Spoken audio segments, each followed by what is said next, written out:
everyone, this is Cameron's on, and here we are playing Beacon Pines. Now, if you remember last time, we went into this secret room that Gran has, and also we basically tackled, Mr. Tolliver, and we're about to interrogate him. So, yeah, let's just get started, because I am kind of curious what's happening, and I want to get as much information out of this guy as possible. Chill or hard? I think we should try a hard cop, interrogation. They'd run the classic good cop, hard cop interrogation. Got this. Read about it 100 times. Are you gonna be the hard cop? We gotta at least be threatening. The chair which propped up the slumping Hiram Tolliver. Without even looking at his captive, he began with a long, blustery drawl. Well, Mr. Tolliver. Mr. Tolliver remained motionless. I think he's still knocked out. Rollo spun around to face him. He'd clearly expected to rouse Mr. Tolliver with his booming voice. Mr. Tolliver? Beck and Luca gave each other an unsure glance. Rollo slammed his fist on the table. I said, Mr. Tolliver! He grabbed the table lamp and beamed it onto the unconscious face. I think he's still unconscious, bro. Mr. Tolliver groaned and slowly lifted his head. He recoiled with a muddled, weary squint. What in the world? The chair wobbled as he attempted to straighten up. Who? Who's there? Tolliver could only make out rough shapes through the glaring light. With a gruff tone, Rollo hoped to both conceal his voice and intimidate. I'll be asking the questions here, punk. Now hold on, just calm down. Oh, I am calm. Calm as a carrot in dirt. As for you, looks like you're sweating. The doubtful expression on Beck and Luca's faces transformed into awe. We can do this my way, or let's just say I've never needed another way. Rollo, hitting his stride, was now channeling every detective trope his memory could recall. I fucking love this. Rollo is amazing. Slammed the table again. Now, dance. What? I don't even... Mr. Tolliver's voice became desperate. He was nearly in tears. We're about to make this man cry. You've tied me down. How on earth could I dance? That's not what he meant, bro. Dance with your mouth, punk. Spill the beans! What are you doing poking around this house? I'm here to help Juniper. He's crying. To make sure everything's ready. So you're in cahoots with Gran. Oh, shit. He gave it away. He said Gran. Mr. Tolliver was in a daze, now more confused than ever. Gonna help her blow up the festival, eh? Blow up the festival? Good lord. His head, feeling more and more dizzy. No, you've got it all wrong. Where is she now? Sorry. This low-key just made me think of Batman. Where is she?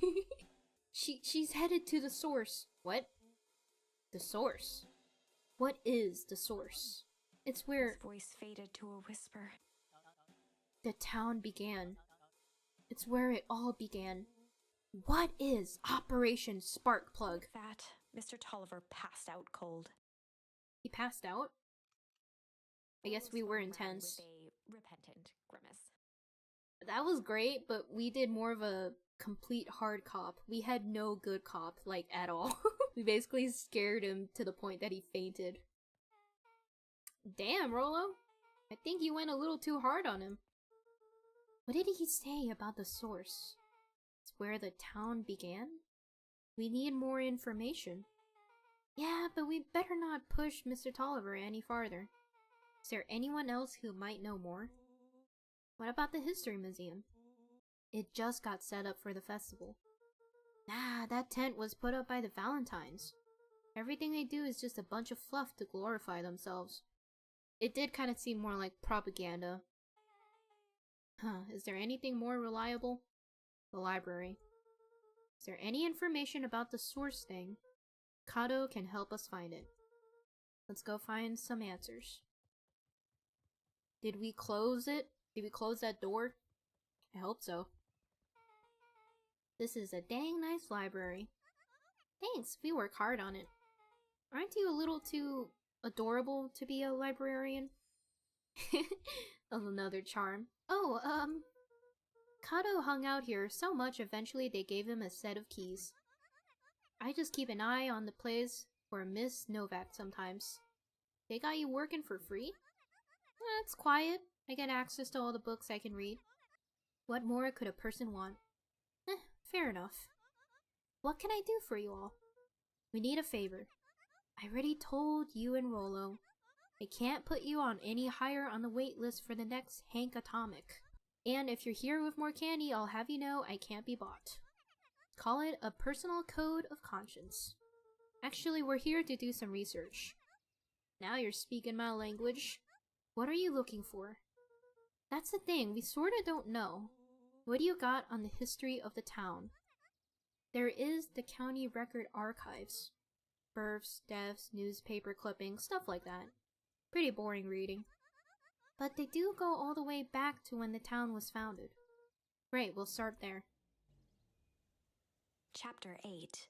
6 feet under, 3 towns over. Huh. The kids spent the rest of the afternoon combing through dusty piles of old county records, desperately searching for anything that could help them make sense of Mr. Tolliver's cryptic utterance.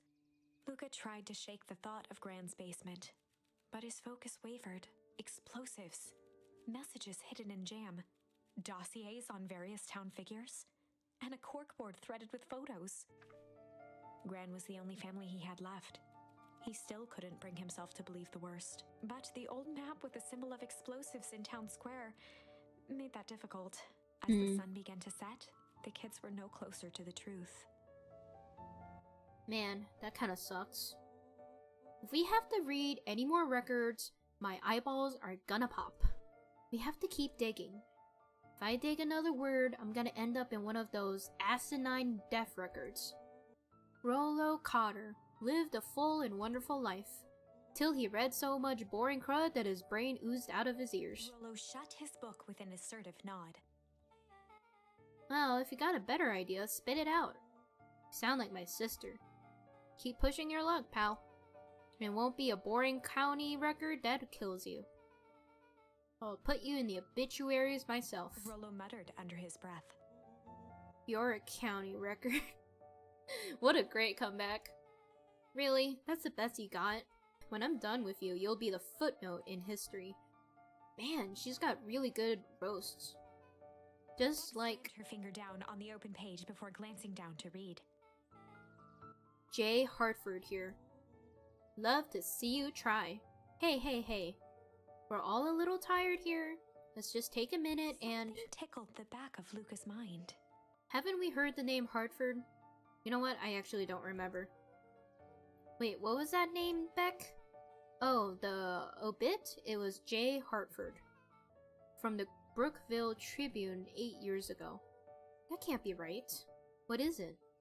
J. Hartford. That's my grand's name, Juniper Hartford. Oh, what?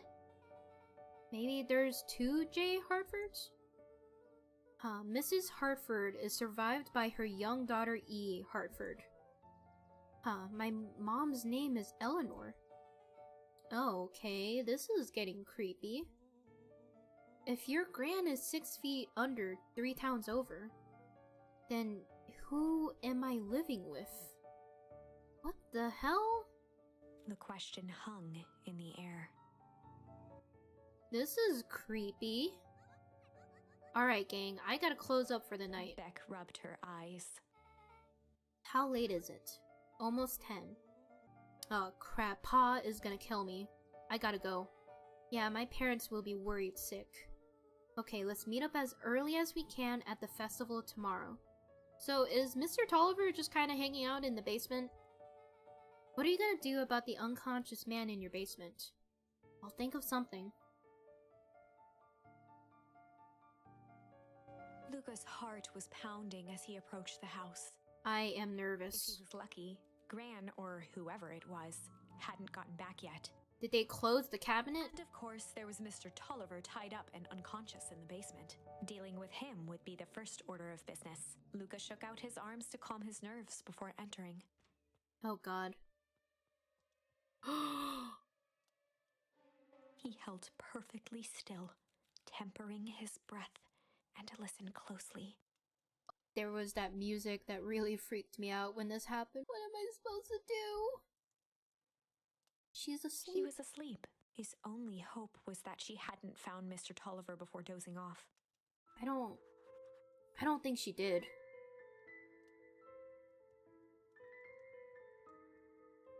I'm even more creeped out that she might not even be our actual grandmother.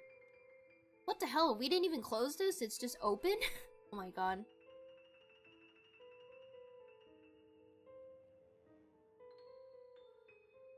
Oh no. Mr. Tolliver was nowhere to be seen. Maybe he woke up, escaped from his bindings, and left without a trace? Or maybe Gran knew everything. Oh god. This is kind of scary. What do I do? His stomach groaned. Not realizing it, he'd gone the entire day without eating. Okay, I can figure this out. I just need a little brain food. Luca rushed over to the pile of jam jars, unscrewed one, and shoveled a handful into his mouth. I'm afraid your jam delivery will be delayed. He flipped the lid to read the label. Mr. Nuncreed, heh. Wait, I'm actually worried that the jar is kind of laced with something, because as you guys remember, those jars are specifically labeled to certain people. And we do know that Mr. Nuncreed supposedly has a disease that his wife passed from, so I don't know what to feel about this. Okay, now I can think. Am I gonna pass out? It kind of looks like my avatar is moving. So, if Gran knows that we tied up Mr. Tolliver, I'm screwed. But if she doesn't know, then I need to play it cool. I guess the only option is to go to bed and act as if nothing is wrong. Gran will think Mr. Tolliver finished what he was sent to do and left when he was done. Huh. Okay.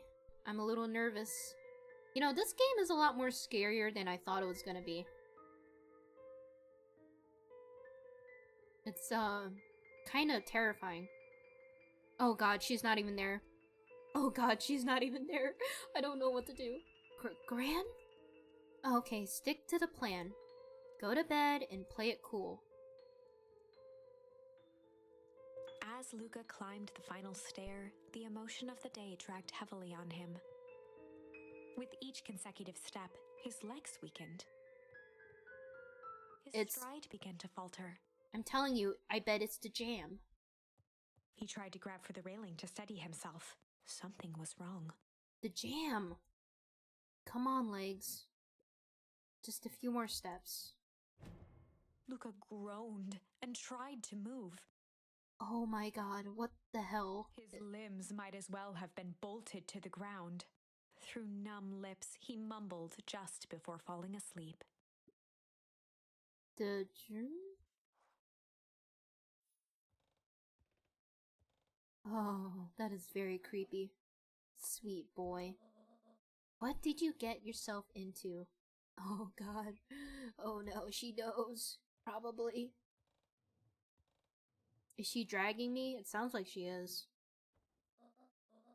Rest now and let me handle everything.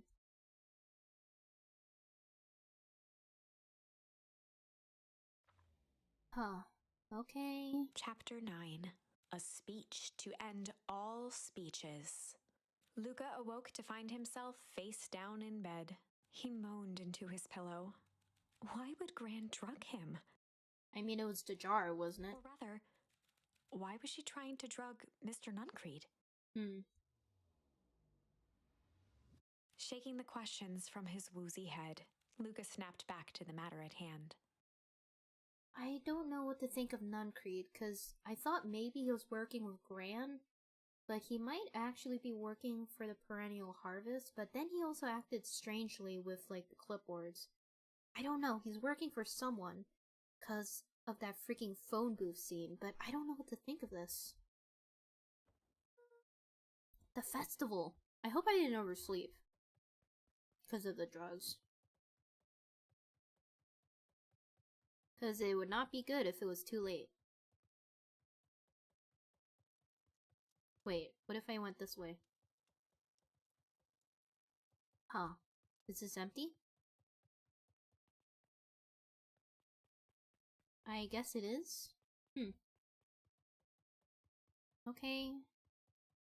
Let's check the garden really quick. Alright, we'll just leave.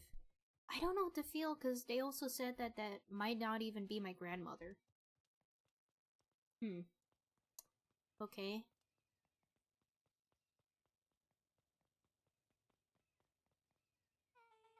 Where have you been? Gran put something in the jam. Yeah, we know. Secret messages for secret conspirators. Not this one. It was intended for Mr. Nuncreed. It put me to sleep. Whoa, ho, ho. Sly devil. I think she's trying to remove him from the equation. He might be in danger. Have you found anything? Well, I mean, it wasn't poison. It just put him to sleep.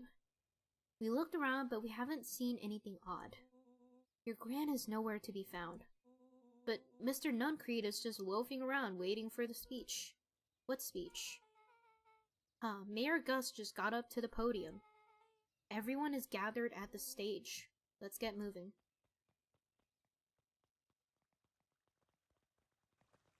Augustus Valentine nervously wiped his brow. Ahem. Is this thing... Oh, hello, Beaconpines. I'm Augustus Valentine, your mayor, and I suppose you already know that. Well, yes, before we get started, I just wanted to take a moment to recognize someone who couldn't be here today. This town wouldn't be where it is today without my father, Sharper Valentine. So I thought we could begin with a round of applause befitting such a great man. I mean, he's dead. Even that's more than the old codger deserved. Gus cleared his throat and awkwardly loosened his tie. Right, now where was I? Kerr bounded on the stage with the energy of a preacher at a big tent revival. Gus Valentine, everyone. He gave Gus a hearty slap on the back and motioned him off the stage. That wasn't much of a speech. Let's hear it for our mayor. He didn't even get to say much. What a great turnout. Ah, heck, I didn't prepare anything. But I suppose I could say a few words. This guy is definitely really charismatic. Would be a shame not to waste such a beautiful podium. Mr. Kerr pulled a thick stack of note cards out from his vest. Oh my god. Community, conviction, commitment. These are the things we celebrate at Perennial Harvest. For us, these are the pillars of the bridge to a better tomorrow. But I think it's time to add a new pillar. Change. Change is a powerful thing. You know, this whole game has kept saying that change is something bad, so it's kind of interesting.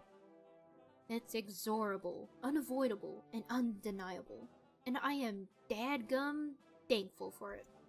Change is the reason we're all together today. It's hard for me to believe that it was only 4 years ago when fate brought me here. A simple business trip, which brought me to such a small town which would have changed my life forever. Mr. Kerr took a moment to survey the crowd. You know what? Wiped away a single tear. Even the narrator is being dramatic. I love it. From the second I set foot in Beaconpines, something about this place has held me captive. You see, change represents opportunity. It represents potential. It was change that helped me recognize the potential of this place.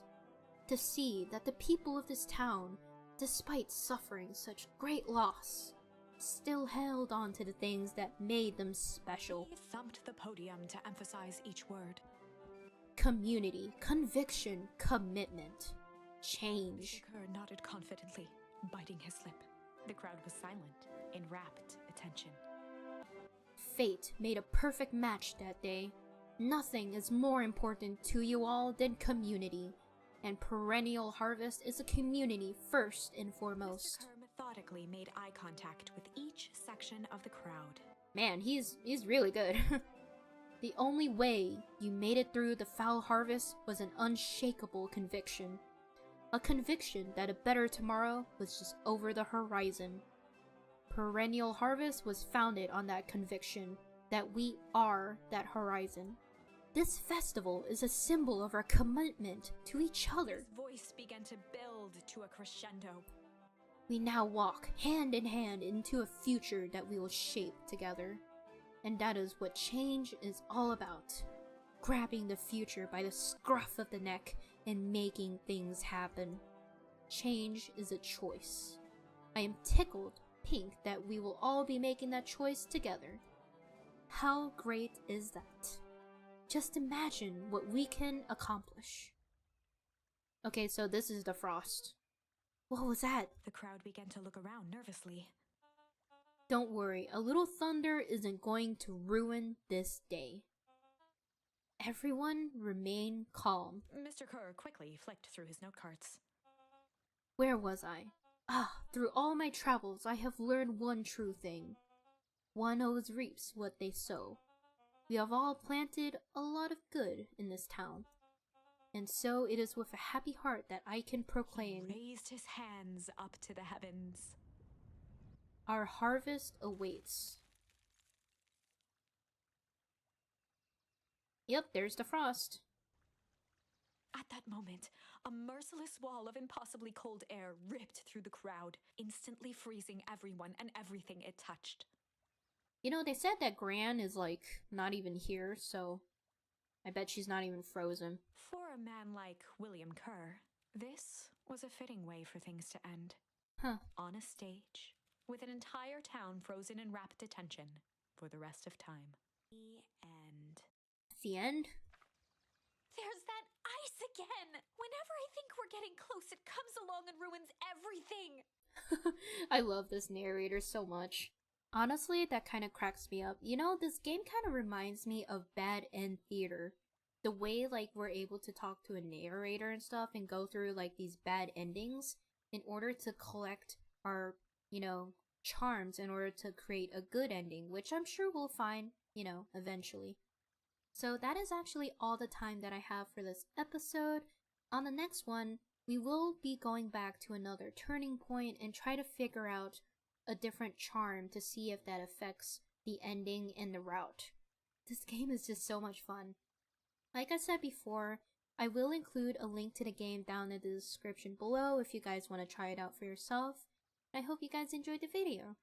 Make sure to like, comment, and subscribe, and I hope all of you have a blessed day. Goodbye!